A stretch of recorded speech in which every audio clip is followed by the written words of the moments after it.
Welcome to Still Moments Studio. My name is Paula. Today I'm going to be working on this mountain scene with the lake back behind. This is a lot of detail in the reference photo, so I really tried to narrow it down into a simplified version that captures its essence and also uses some of my techniques for creating evergreens. First, I lightly sketch in where all my elements will be so I have nice placement, and then I go back in and I add the detail.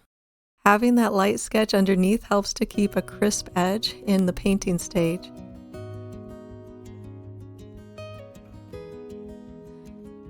Blue sky, I'll let that fully dry so the mountains have a very crisp edge against the skyline. Purple for the furthest mountain, and then dabbing in some blues to hint at shadows around the snow that's back in there. I'll leave the mountains very soft with not a lot of detail to accentuate atmospheric depth in my painting. Then a sandy color for the rocks touching into the lake.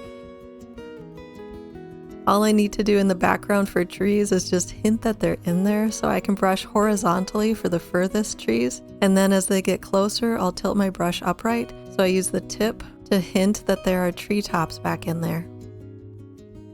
And some blues and shadowy blues for the lake itself. So far in this painting you've seen me use 3 different types of brushes. The first was what's called a dagger brush. It's very long and elegant. The second was a round brush that I used for the trees and the details in the rock against the lake. And the third is an angled brush, which is a lot stiffer and more controlled. Here I've switched to my cat's tongue brush, which I found is one of the fastest ways to create evergreen trees.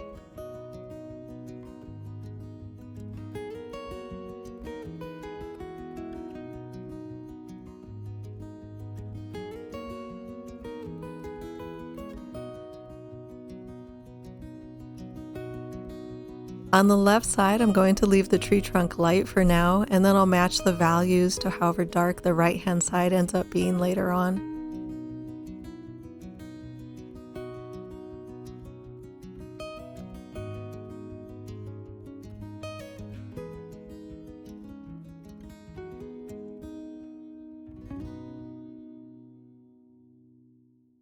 To create simple evergreen trees with your cat's tongue brush, first paint a central line for the tree trunk and then use the tip of the brush to press out those branches on either side, and you can flip back and forth pretty quickly. As that's drying, I'll add in a little bit of a darker shade of green to give some depth, then fully let that dry.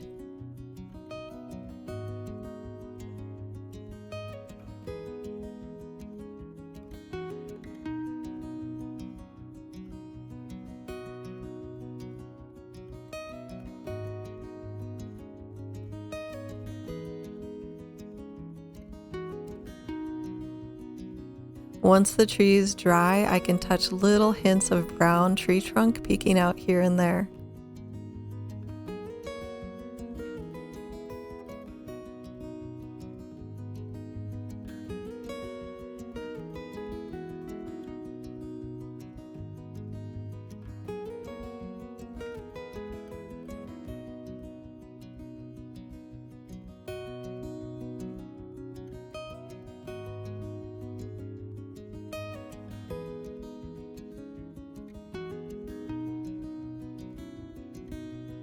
I'm using 2 different brushes to create this style of evergreen tree.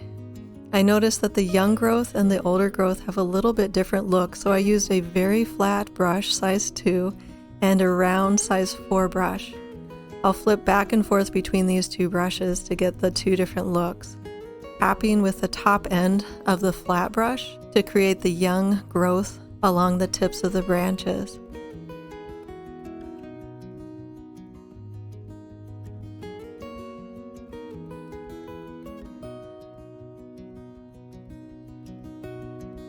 With the round brush, I'm pressing and creating a leaf-like shape to create those bunches of needles. In that way, I'm letting the brushes do most of the work here.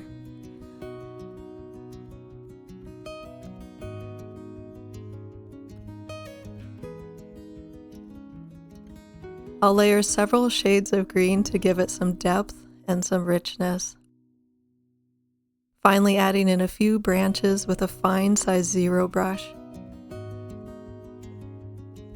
pink, purple flowers, and then some different greens. For the rock, it's alizarin crimson mixed with a touch of yellow and burnt umber to give it a peach tone. Let that base color fully dry, then I'll use a clear wax crayon to rub on the lightest areas and preserve those, and start to create rock texture.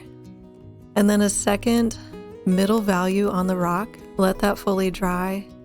Then wax resist some of that middle value to be permanent. One thing to keep in mind, you don't want to cover the whole rock with wax. I need to create some very distinct paint lines for the cracks, and if I've waxed over everything, I'm not going to have that distinct line. I could scrape some wax back off, but it's best to consider everything that I wax resist as being permanently set. I've linked another video in which I use this method to create rocks quickly if you want to check that out.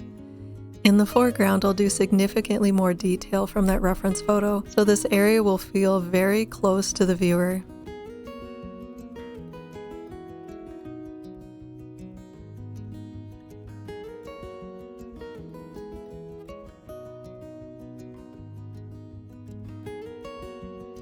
I'm going to spend a lot more time on this root and give it a lot of detail and depth. This is a light wash of yellow ochre. I'll let that dry, and then a second value. And a third value, just deepening the depth. Some highlights of burnt sienna. For the grays, I'm using black with a touch of brown. A light value.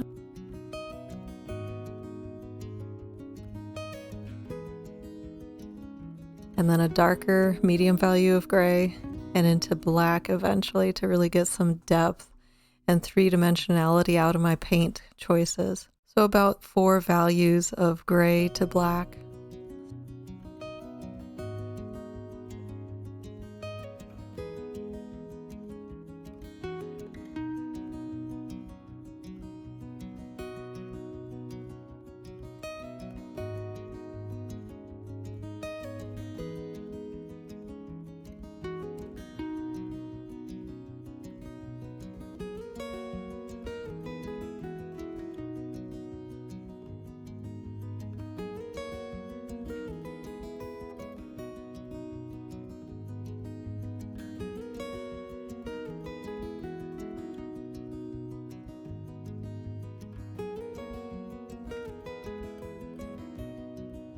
And then I'm going to create some dabs and texture.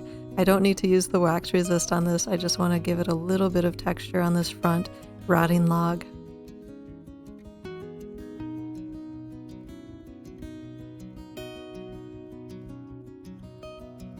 There are a few plants growing in the cracks. For this one, I'm just going to use a wet on wet technique of green, and then another value of green.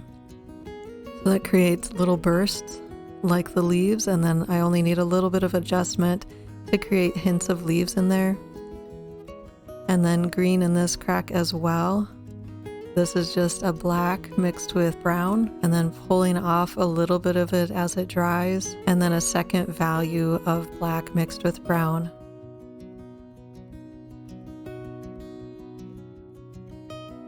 Now that I have that full value of what the right hand side looks like, I can finish the left hand tree trunk. So this is black mixed with brown and blotchy texture, along with some yellow ochre.